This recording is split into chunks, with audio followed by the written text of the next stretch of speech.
This program is brought to you by the Kentucky Small Business Development Center in Louisville. We provide the professional expertise, tools, and resources to help you succeed. To connect with a business coach, call 502 625 0123 or email sbdcinfo@uky.edu.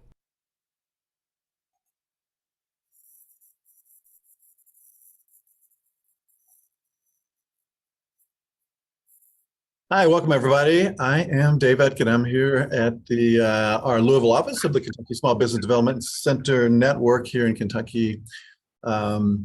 We are one of 13 centers across the state of Kentucky, and I'm also joined with Janet, our communications director here, and most importantly, we are joined with, and happy Valentine's Day. Thank you, Janet. Our guest today, J.C. Phelps, who is also with the SBDC program in London, Kentucky. And as always, just to make sure that you can hear us and see us, everything's working well. If you look at the bottom of your screen, you'll see a toolbar pop up. If you don't see it, just hover your cursor down there. It should pop up, and there you'll see the chat button. If you would just click that, and then just tell us, just type in the bottom there, say hello, tell us your name and where you're joining from. It's always so much fun for us, for Janet and I, to see where you guys are joining from. And, you know, we get people from all over the country, and it's just such a delight. So there we go. Yeah. Let's see. Here we go. Julie Prestonberg, Louisville, Crestwood, Sheree in Glasgow, Midway. Hello, Cynthia. Fana Bard from Louisville. Hey. Corbin, Lexington, Chicago. Hey, Steve. Good to see you. Yeah. Ashby, hi. How are you doing?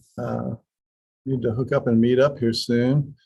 So thanks for joining, everybody. It's really great that you take a little bit out of your time on your busy day. So that being said, I think that this is such a great topic, and JC is such a great presenter. I think you'll enjoy everything he has to say. He is in addition to being one of our top business coaches here at the SBDC, he's also a noted and award-winning food blogger and online influencer. So he has a lot to share.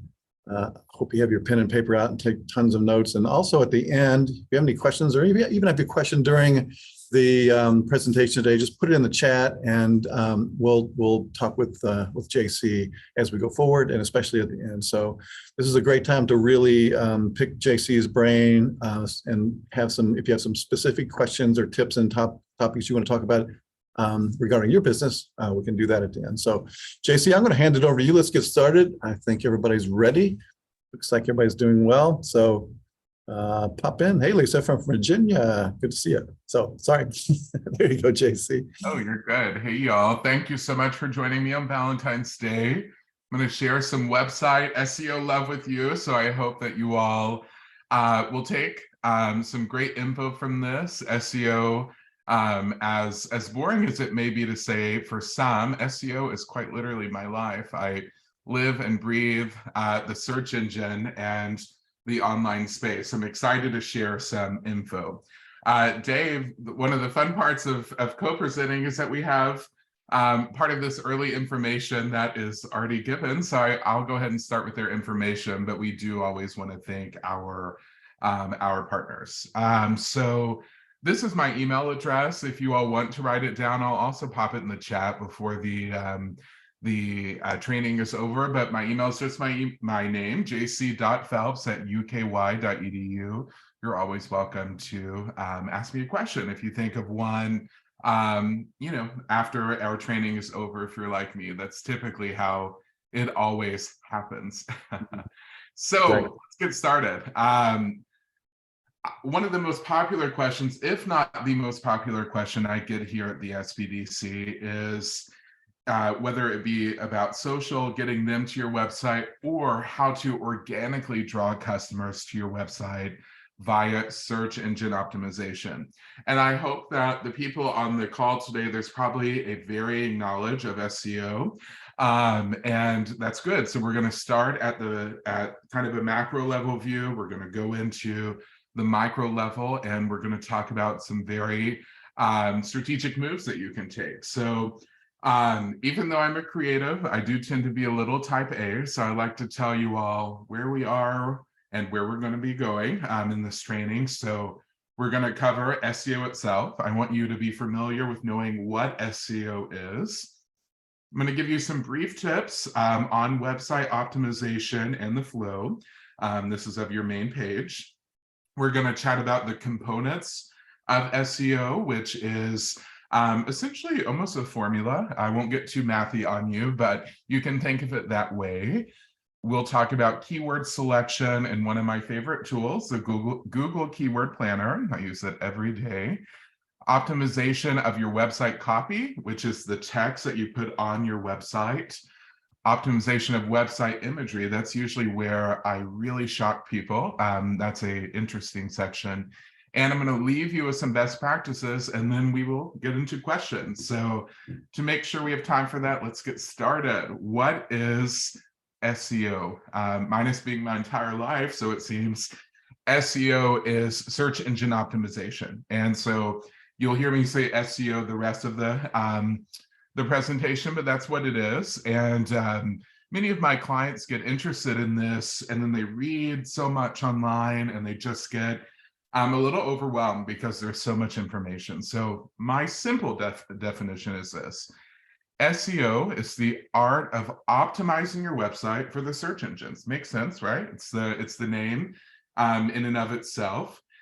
However, the strategy behind it, it's the actions that the website and the website owner takes to help their website rank higher. So an example of a search engine is, of course, Google, their most popular. And, we all Google things for sure. And if you're Googling, chances are you tend to look at those first options on page 1, and that's where you're most likely to click, right? So in your small business, in your organization, what we want is for your business to pop up at the top.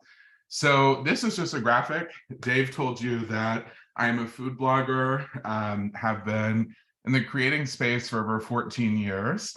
And I use this is Derby traffic, so it's a little wild, but this is a day on jcpeats.com. So my Derby party menu up here dominated, but I want to show just how important this is. And I want to say this is an anomaly. If you look just on this one day on the website, 9,217 people came to the site from just finding me via search engines. I love that. And between Facebook and Instagram with, 40 to 50,000 followers between the two, you can see the number just pales in comparison. So search engine is very relevant. I kind of had a wild day on Pinterest here, so I really should change this graphic, but search engines, by and large, is always my number one. And I'll also say last year, in looking at my year-end data, search engines accounted for 92% of my traffic. So all of that to say, I'm in the business of getting traffic to a website myself, and search engines, I couldn't run my business without it. And that's the case for so many of our businesses around Kentucky. So that's just a real life number example for you. Before we talk about strategy, I did want to mention website optimization and flow, because search engine optimization is really on the back end, right? It's what we're doing behind the scenes to make the site optimal for the search engine. But I want you to always remember that the website is front facing. It must be usable, it must be optimized and friendly to the user. Some general tips. This is not a website creation, webinar or design, but I do think this is important because they go hand in hand. Your site speed is a priority, and site speed directly ties into SEO. So if you have so much stuff on your site that your site loads very slowly, that's an issue. An old newspaper term, but leverage the fold, right? When we see a website, we risk the consumer falling off with every scroll. And so in the very beginning, at the top, above the fold, I should see a clear and descriptive headline, a call to action, a value add. I want to see media, which means either video or photos, right? But at the end of the day, websites should be simple because everyone comes to your site with a different comfortability. And clean, crisp, modern websites are not complicated. So simplicity is not a bad thing here. And in fact, just even looking at this slide, all of my websites have a white background, right? There's a lot of photos that make it pop, but white space is very good online. Anytime you make an edit to SEO or your site, you should check it on your phone because a lot and oftentimes the majority of your traffic is from the mobile. And as you're designing, always remember that to have brand colors while you're optimizing is important. Stay consistent to the brand. Generally speaking, in websites, scrolling trumps clicking. And so what do I mean by that?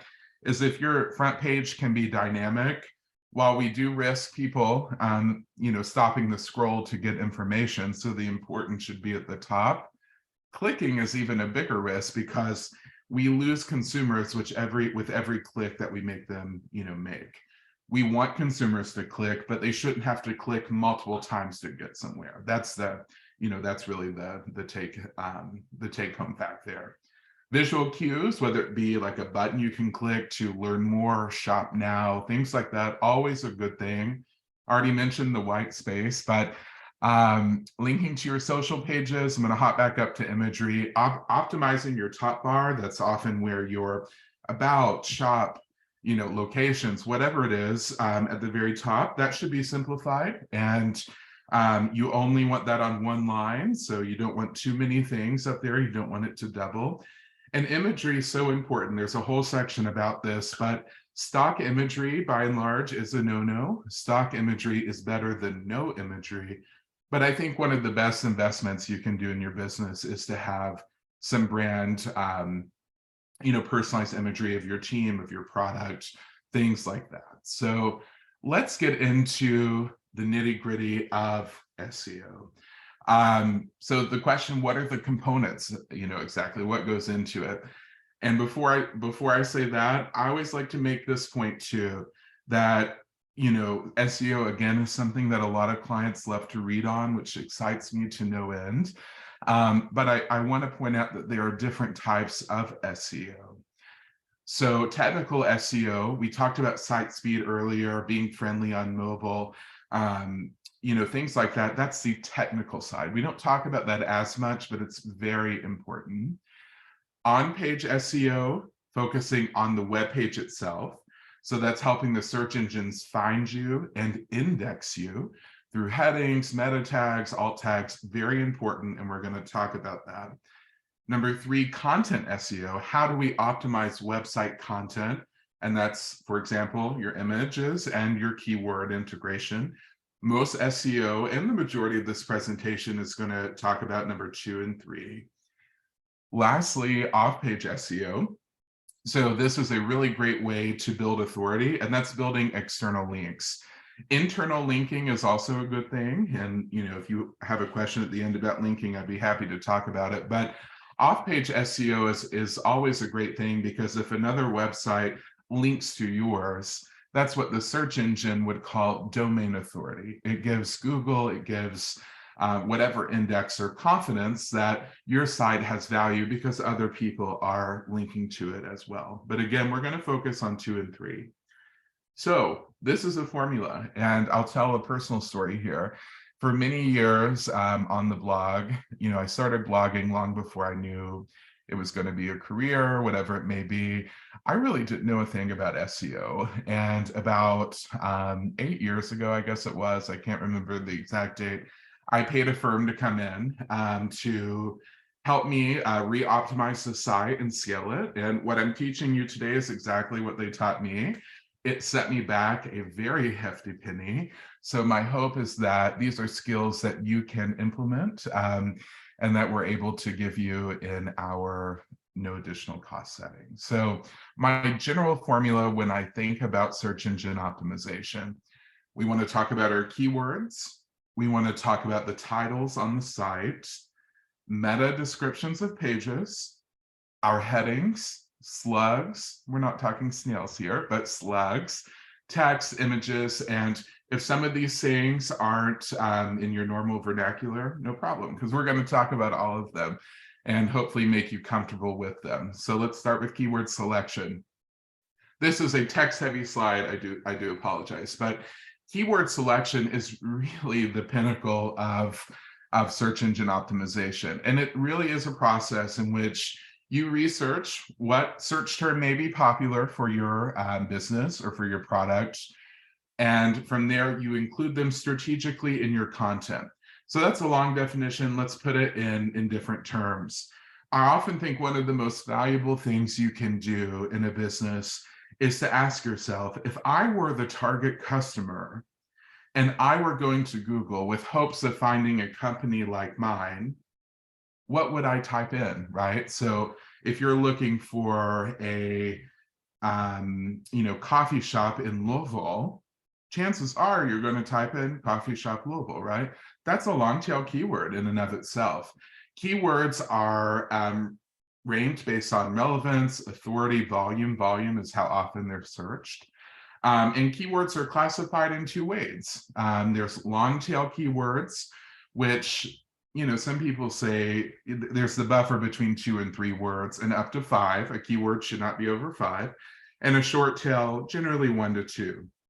So again, an example, Louisville coffee shop, that's a long tail keyword. And long tail keywords are better for ranking than short tail.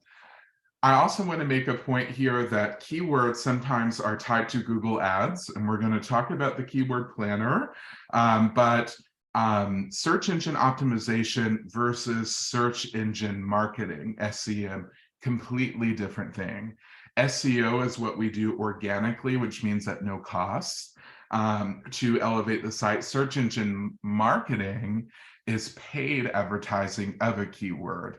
And so if you ever see an ad on top of your Google search, that's search engine marketing, and you're paying per click, and that can become quite expensive.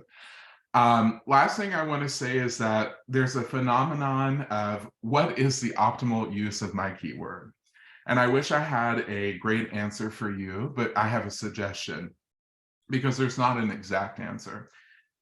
Again, putting yourself in the shoes of the consumer, I think that's the most valuable thing you can do in marketing.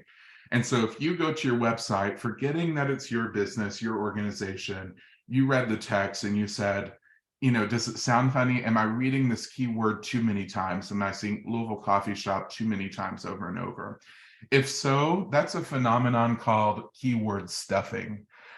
Keyword stuffing means I'm stuffing it too many times in there for the search engine, but it's hurting user experience. So Google's recommended density is 1 to 3%. So your keyword would be said, 3 times, or depending on the amount of words per 100 word. Don't get too obsessive in looking at that, but all of this to say your keyword should not be everywhere, because that does affect user experience. You may know a keyword just through, realizing what a customer would type in to come and find you. However, there are some industries that take a much deeper look into it, myself included. I write recipes for a living. So one of my favorite tools is the Google Keyword Planner. And the Keyword Planner is a really nifty little thing.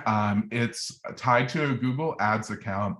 So you have to have a Gmail address to access this, and you can create one just for this tool.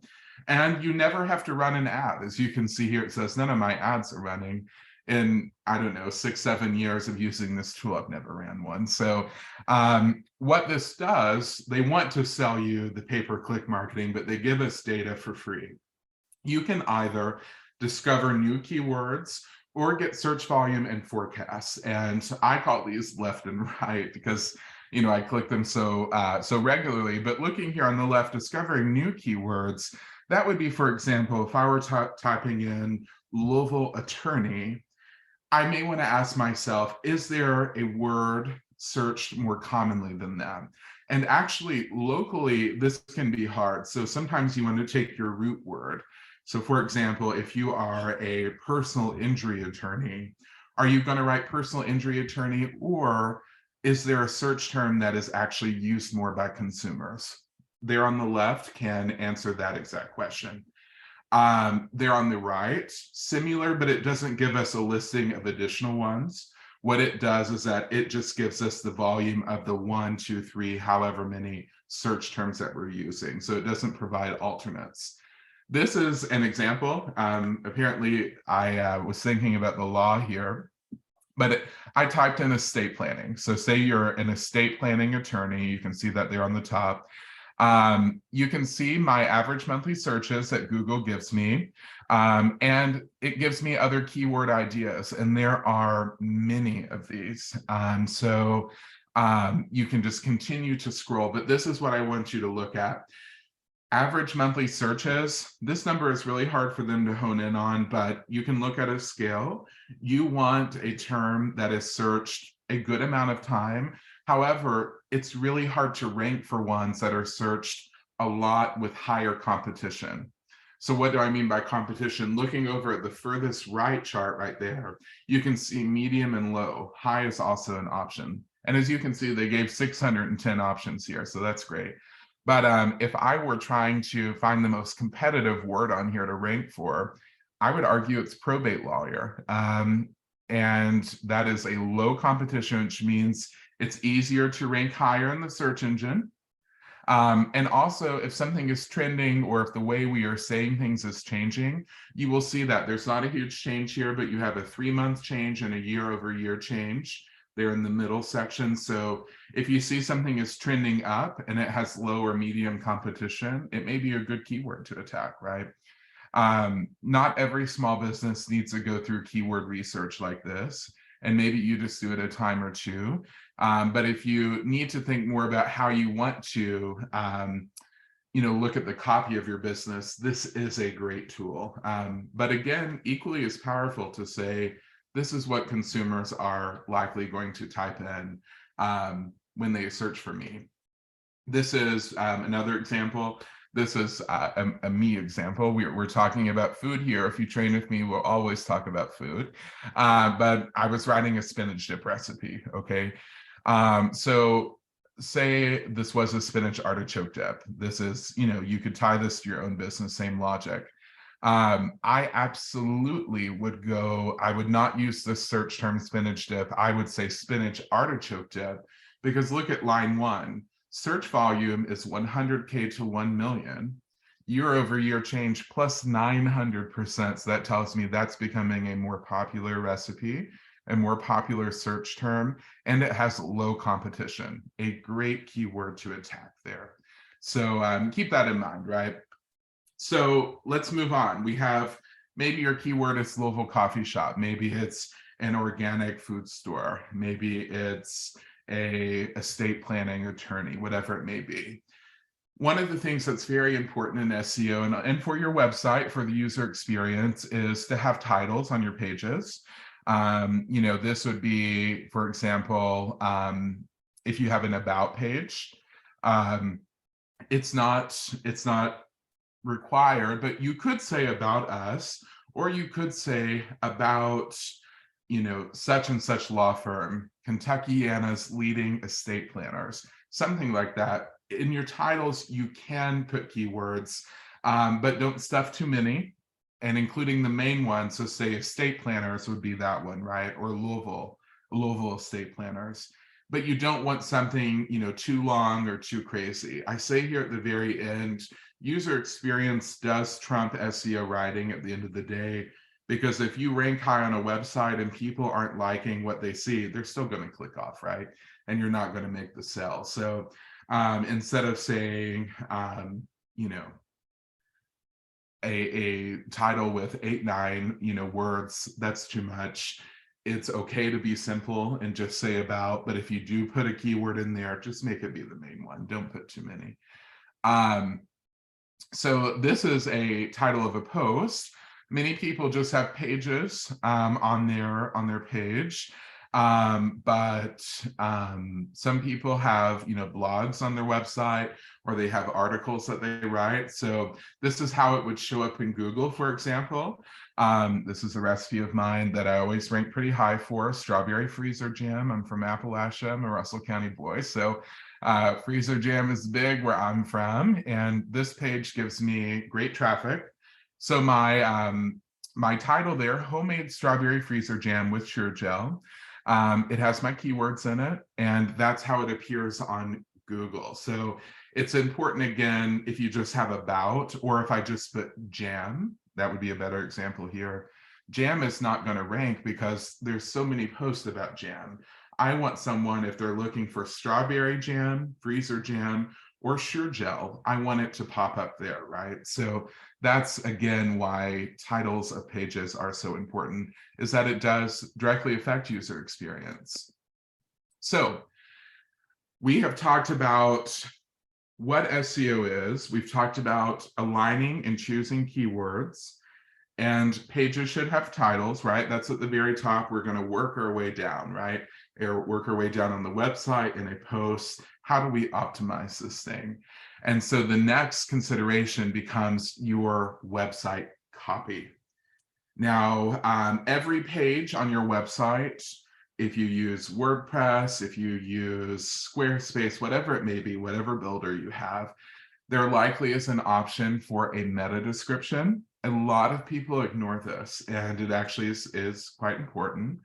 What is a meta description? Meta is the Facebook parent company, right? But that's not the meta we're talking about here. Meta is actually an HTML element that provides a brief summary of a web page. That's it, right? So when you Google something, the meta description tag is displayed as a snippet in your search engine results page, which is called a SERP, if you ever see that online.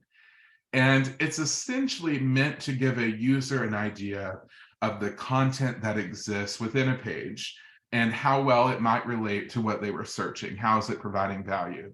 So I love to use my friends at Kentucky Tourism as examples in my searches. So this is an example of what it looks like on Google, what a SERP is. I Googled Kentucky Tourism. Of course, KentuckyTourism.com came up first. Their homepage, that blue link that we would click, that's the title.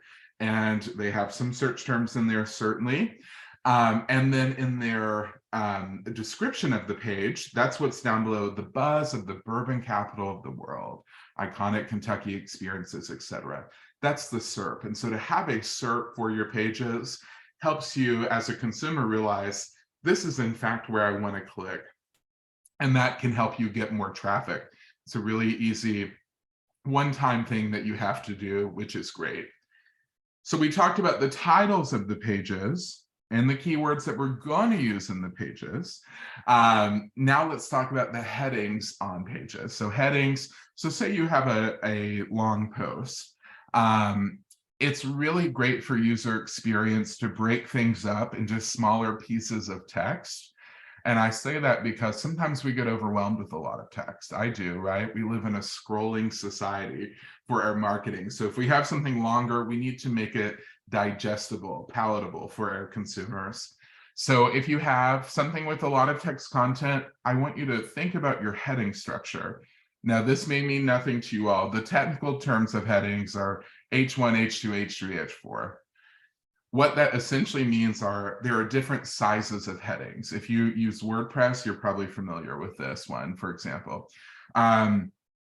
If you are using the biggest heading, the biggest text that the heading offers, that's an H1, and that should absolutely include the keyword that you're trying to push for that page. And you can be strategic thereafter. H3s, H4s, smaller headings, stuff that's just one-liners and bolded and maybe slightly larger text. You don't have to have keywords in all of these, but the search engines do recognize H1s, meaning your biggest text. And if they're going to scan that, it should have the keyword in it. All of this, I think, will make sense with a graphic I'm going to show you at the end that I hope is the aha moment, in that SEO is certainly a map experience, right? We're mapping a site. So this is a recipe on JCP, it's my blog, but you can see here, this is a heading, it's bigger text, bolded, how to make 3-ingredient pumpkin fluff. Pumpkin fluff is my keyword there. But instead of saying how to make this recipe, I made sure to say pumpkin fluff. This example hits better in the fall. I think that's what I made this presentation. I mentioned slugs. Slugs are something that we talk a lot less about these days because they're getting a lot better, thankfully. But a slug is the web term for your URL, so your www dot whatever it may be. Slug should be short and condensed. The fewer backslashes, excuse me, the better. And guess what? Keywords are not a bad thing to have in here, right? So you might be in Glasgow. I saw someone say they were in Barron County, that's near where I'm from, in Russell. You might be looking for the Kentucky SBDC and what's the closest office to you, right? So the location is certainly a keyword there. So the structure should be your KentuckySBDC.com/locations. Gone are the days where I want to see KentuckySBDC.com/center/locations/ et cetera, et cetera, et cetera. That was an old, that was pretty popular there for a while, were these long structures for categories, but that makes it much harder on the search engine. So to have your slugs as short as possible is best. And most major website providers these days do exactly that. So we've talked about the keyword, how we're going to integrate it into headings. And I say keywords are the pinnacle of it because you can see it comes in to be a part of all of this. But keywords should be also spread throughout your text, right? And if this kind of goes to the map, but I'll tease it here. Why keywords are so important and how you rank higher in grand way on search engines is, let's use Benedictine spread. This is a Louisville and a Derby example. But if I'm trying to rank for Benedictine spread, if I have a page that's titled Benedictine spread, if I have headings that say Benedictine spread, if I have text where Benedictine spread is spread throughout it, Google and all search engines do this process called crawling, meaning that they look at the back end of the site and they look for connections in your text. If they see Benedictine spread, said over and over in the different sections, Google says to themselves, we feel pretty confident this site is actually providing value about Benedictine. And so I would come up higher and higher and higher in the search engine. So as you can see here, I told a little history about it. I included my search term, Benedictine spread. Your search term should always be in your first paragraph. And the first time you use it, here's a little hack, bold it. Search engines crawling does recognize bolding. You don't want to overuse it or it loses its power. But bolding it is actually a great little tip. So if you're talking about Louisville's premier coffee shop and it's the first time you've said that, bold it. And that will help the search engine realize that you're really trying to push that. This is that graphic I was talking about. And the one thing I didn't say was what we're about to chat about are images, and images directly tied to this too. But we use keywords in all of these many sections, right? And it comes together when we go to the search bar and someone types in that keyword. When we have all of these webs that we're building on our website in terms of, and it really is a repetitive process, that helps us become higher. So as this graphic shows, it all feeds in to help us on the search engines. This is the one that people are most surprised about, and it is so important. So we know text needs to be optimized. What if I were to tell you that every image on your website should be optimized? And a lot of people hate to hear this because they think, this is something to edit, but it makes a huge difference. Images are critical to how we rank. And I want you to ignore this slide, maybe. And so here's my asterisk. If you're an average small business, your website probably doesn't have that many images on it. My website, for example, I think has 12,000 in the library, from over the years. If you have a lot of images, that can slow your site speed.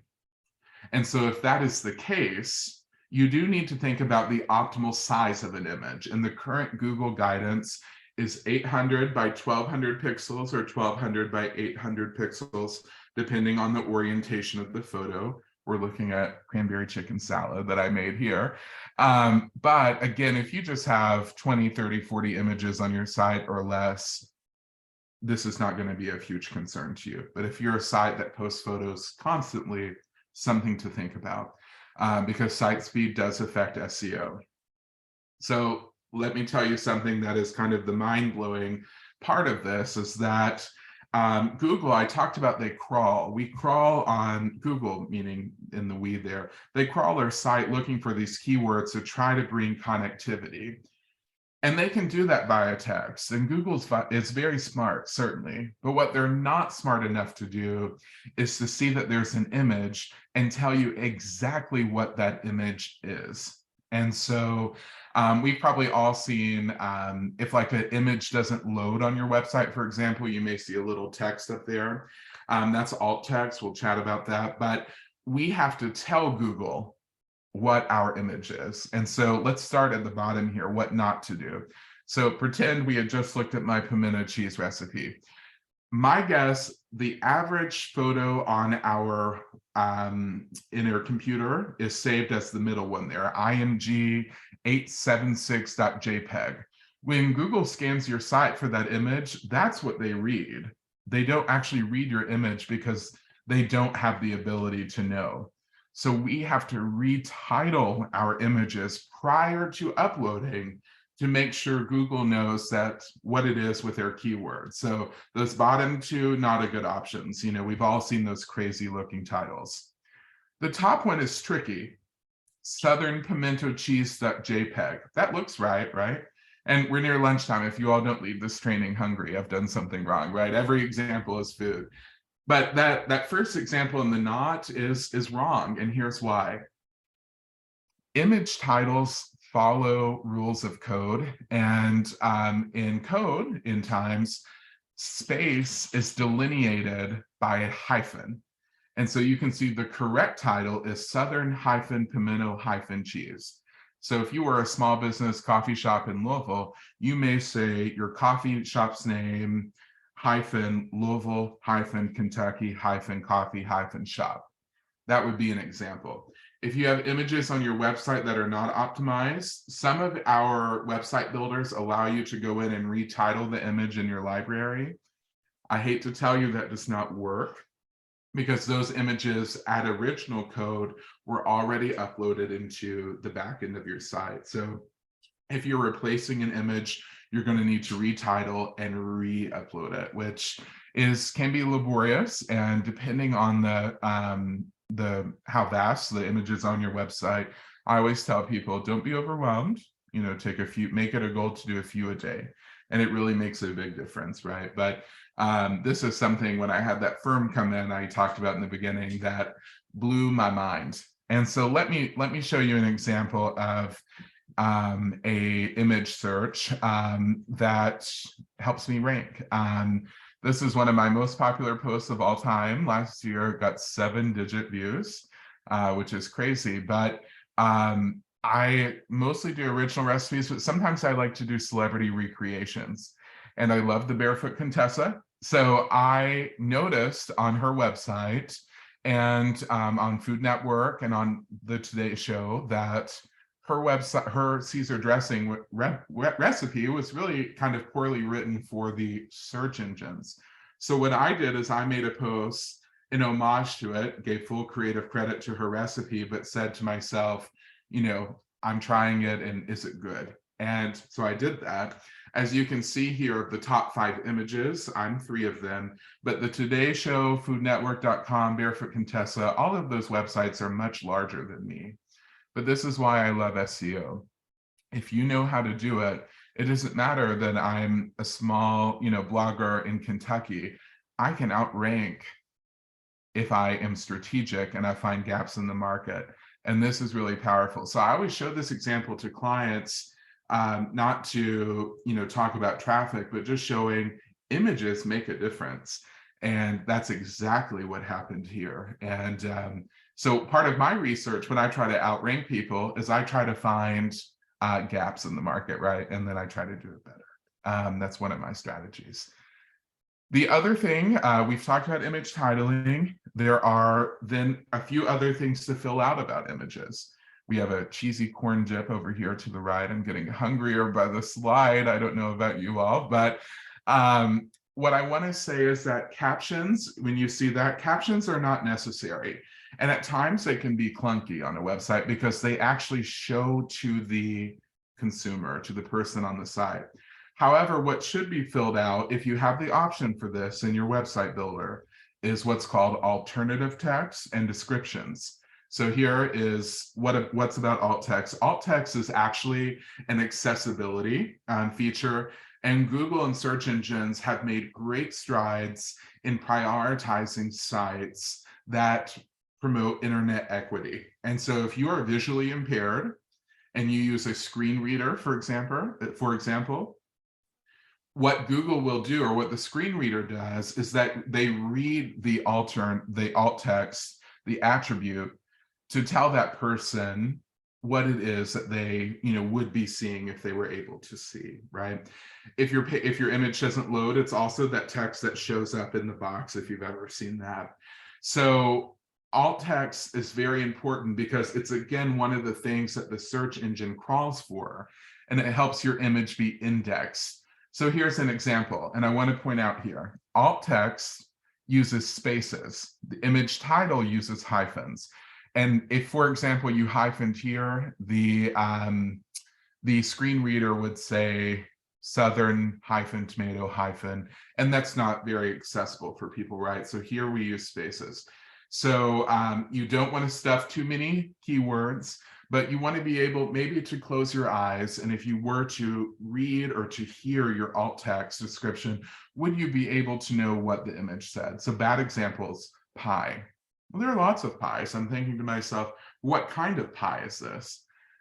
This one is much too, I'm stuffing keywords. Southern, South, tomato pie, quiche brunch, recipe, lunch, dinner. If that was read to me, it means nothing. But a good example, Southern tomato pie. So I know it's tomato with fresh basil. So I as a user can have that in my head.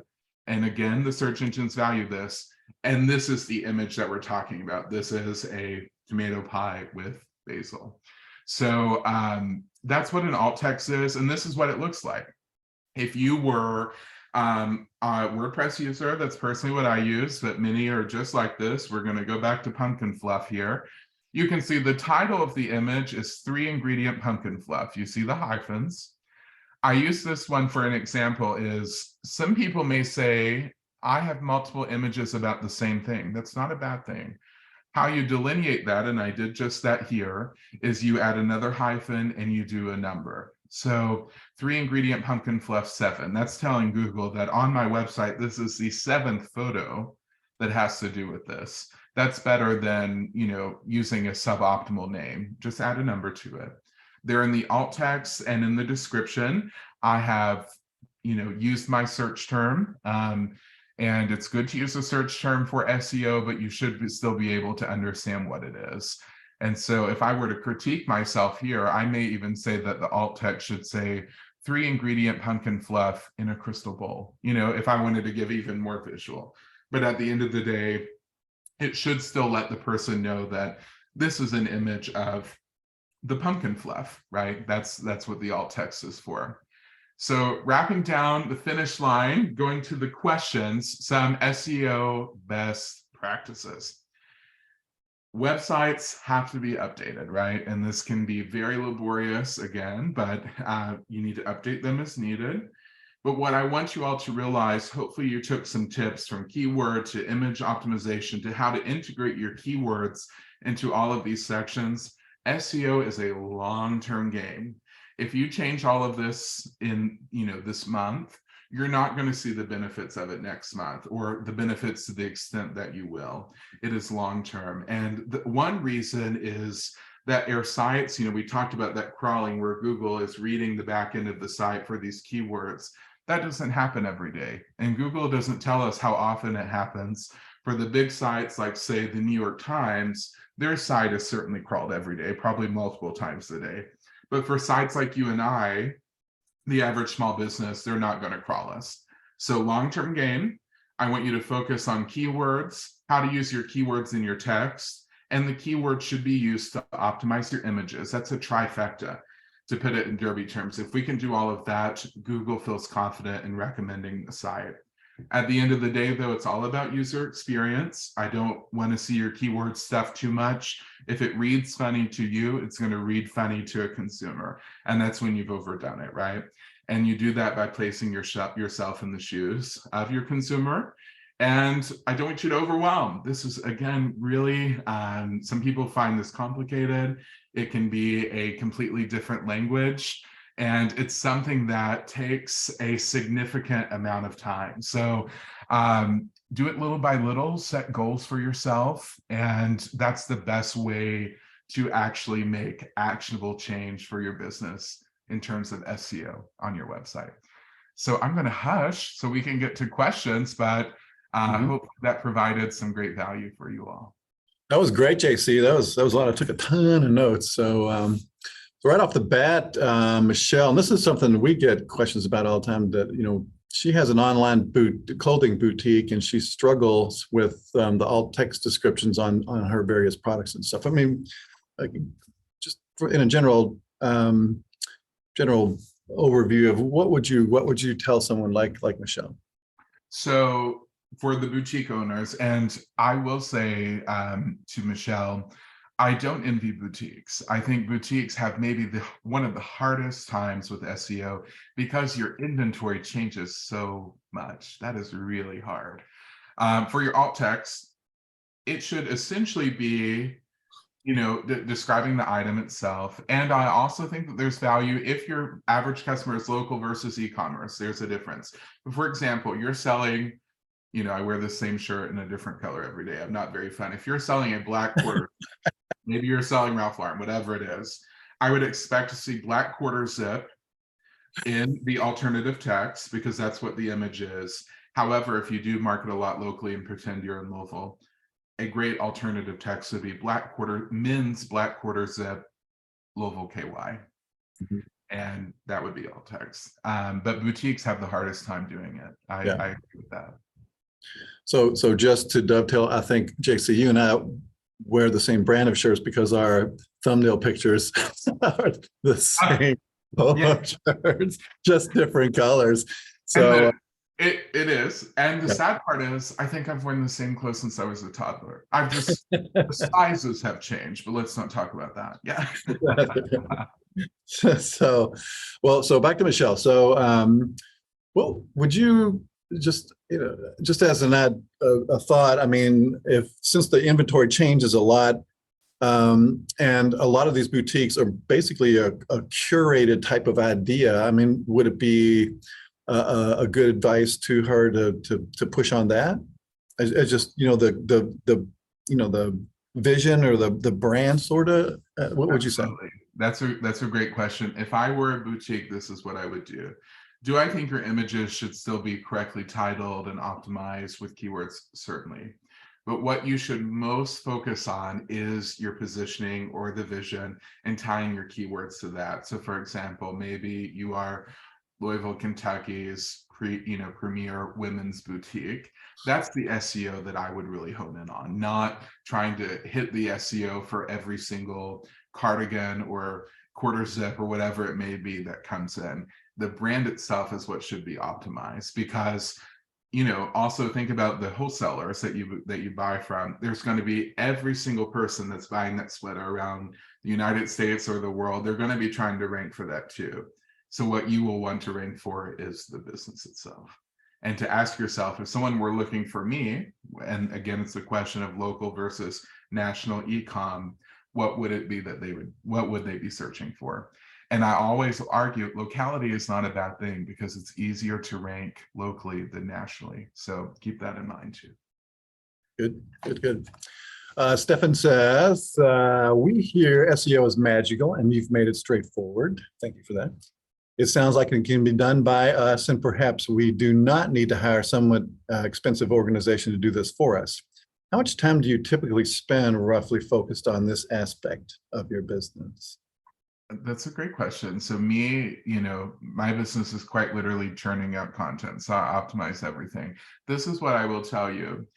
The more time it will take you more time in the beginning, it becomes second nature. I can write an SEO article. If you go to the website and look for an average blog post, it probably takes me 30 minutes from editing everything to it going live.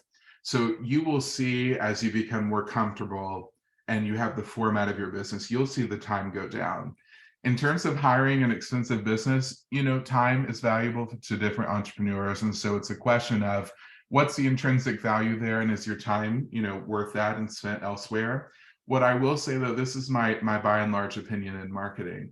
Just like I paid a firm, we're talking 5 digits for them to come in and re-optimize the site. And I was a college student at that time. It made sense for me. That was the best investment I ever made in the business. All that to be said, what I tell people with marketing, there's nothing wrong with hiring it out, but you as the business owner need to have the backbone of knowledge to realize if you are having a good job done for you, if you're getting a good value, and if you have no concept of whether it be social or websites going in, you can be very easily misled. Marketers are very convincing, right? That's what we do for a living. So if you can do it in-house and save that money, I'd rather see that money be spent on digital ads. I think you would see more power there. But if you can't do it, nothing wrong with outsourcing. Yeah. Maybe you can speak on this a little bit, but I've noticed that it's often hard for the entrepreneur to really share with the marketing company what their vision is and what they're trying to do and the passion, and they try to share that a little bit, but the marketer gets some of it, but they don't really get all of where the entrepreneur is going off. And what would you say to somebody like thinking about that? To be firm, right? At the end of the day, and you have to be, very exact in what you tell them. So if you were coming, say I had an SEO business and you were coming to me with your business, at the end of the day, I just know general industry things. I won't know your brand, your positioning, maybe even your local market, right? So you have to be very upfront with who you are, who the brand, the vision, the target customer, all of these things. The more information you can provide to an outsourcing organization or individual will provide you with higher level work. And if they don't ask you those questions, maybe potential red flag that it's not the right firm to go with. Maybe that's kind of a benchmarking thing too. But you have to be specific, and just because they're a specialist does not mean that they know how to market you. Right, there you go. You know the brand, they don't. Right. So let's see. Hey, Aminata, good to see you today. Jason says, any search tips for a potentially unknown product? For instance, kids' books written by kids with proceeds benefiting the author. Okay, so that is a really hard question, but a good one. So there's nothing more exciting than to be, the person to dominate a keyword, right? So is it wrong to use a keyword that has low search volume? Not necessarily. I wouldn't say it's wrong. However, my question to you would be, how could we get this search from the beginning? So that's a really long search term. That's definitely out of the long tail capacity. And I would maybe hone in on, I'm even thinking of the phrasing. I would have to think about it. I'm on the spot, but children authors, that could be an adult writing that, not the kid writing it, right? So, I would have to think about that. But I think if you could cater that down to 5 words, children's books by kids, kids' books by kids, something like that would be a little bit more strategic, because that first search term is too long. And here's the other thing, you said benefiting other organizations. Something important to note is that websites have multiple key terms, right? A key term for me, I try to rank for every recipe that I write. So you may have different pages on the site and you're building the map of your website to be more dense, where you can hit each of those individual topics with different keywords and try to bring traffic from all of them to you. But for your main keyword, do try to keep it below 5 words. Is it wrong to attack a new one? No, not quite. But to get traffic there in the beginning, think about words that are currently searched that can then promote the one that you're choosing to target. That would be my strategy. Great answer. Great answer. Thanks. But Baptiste says, great presentation, JC, but here's a little off the topic question. What would be your 2 cents about SEM? That's a term I'm not exactly clear on. Okay, so SEM, the search engine marketing, a lot of people call it pay-per-click, PPC. Okay. So if you're running a Google ad, what's my 2 cents? I have, speaking with anonymity, I've had many clients here at the SBDC have great success with SEM campaigns, many industry friends, but this is my opinion. SEO at the end of the day always beats it. The moment you stop spending on SEM, it's over, right? Your ad's not going to show. So SEM, pay-per-click marketing is so high. And I don't know about you all, but when I'm on Google and I see ad, I kind of scroll right past it because I know they're being paid to go there. So if your company has ample budget, pay-per-click marketing can be very fruitful. If you're working on a limited budget, as I am, as most small businesses are, I would recommend focusing on SEO because that will give you results into perpetuity, and taking the money you would put into a PPC SEM campaign and put it into digital ads. I think you'll receive more conversion there. If the ads are optimized, that would be my choice. Great, thank you. Dee asks, what's your idea for a keyword for a caterer specializing in Caribbean cuisine? I love it. I love it. So we're going to we're just talking about food here. I'm just getting hungrier by the minute. But if you're talking about Caribbean food, you certainly could add that into a keyword. But let's pretend you're in Louisville. I apologize, I don't know where you are. My keyword would be Louisville, Kentucky, caterer or catering. However, I would put Caribbean before the catering word there and be Louisville, whatever your locality is, Caribbean catering. That way, there's going to be more people searching, a higher search volume for your locale and caterers. Or you're then going ahead and telling them up front, this is Caribbean food, and maybe I'm booking an event and I say, that sounds delicious. By adding that specific term into the long tail keyword, you can get more clicks that are intentional, right? So use the larger term, Louisville, Kentucky caterer, but do throw Caribbean because that will be what makes you stand out. Yeah. Great. Well, looks like we've got a couple minutes left. I don't see any other questions. So JC, I want to thank you so much for coming today and sharing so much. This has been great. I know everyone's got a lot out of this, and we had some great questions. So thanks you guys out there for sharing. One more. Let's flip one more. For a niche business, should I focus on copying my competitor or differentiate myself? Or exploiting the cracks, he says. Question. Hey, coming in hot with that one. Yeah. So, in marketing, we often say that there is the concept of R&D, which is robbing and duplicating. Should you do what your competitors are doing? No, like not exactly. The first thing I do with a marketing client is we'll talk about competitors, and I think you should do a competitive analysis. What is working? What is making their content, lucrative for them? What's maybe pulling things to the side? However, you then need to capitalize on it and how can you make it your own? So with slight customization, that actually is the most strategic thing to do, is seeing who is outranking you, what are they doing, how can you make it specific to your brand? So even back to the catering company, Caribbean Food, any large catering company, they're going to be going off of, if again, I'm saying Louisville, but Louisville catering or wherever you are, making it specific to your Caribbean nature, to whatever it is what it's going to be. So is there anything wrong with stealing an idea of a competitor? No, because all marketers do it. And when we were kids, we were taught to treat others as we want to be treated. Others will probably do it if you feel a little dirty about doing it. Don't copy, make it unique. But people will look at you and do the same thing. So maybe my argument to you is that's justification for us to also take temperature of the market. I always look at my competitors and see what they're doing, and I think, how can I make it Kentucky and make it a little different? And that is my angle. Yeah. There you go. Awesome. JC, thank you so much. This has been great. Thank you all. I appreciate you. And Janet, good to see you today. Thanks for making everything work and being there and making it all happen today. Happy Valentine's Day to everybody.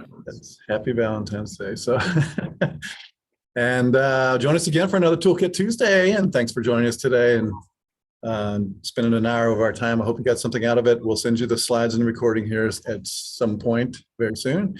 And you can watch this over and over again. JC, thank you again. We have shared his email address with you, and we'll do so again. So please reach out to JC. He is a free resource, just like Janet and I are. So always take advantage of free resources, right? Yeah. All right, we'll see you next time. Goodbye, everybody.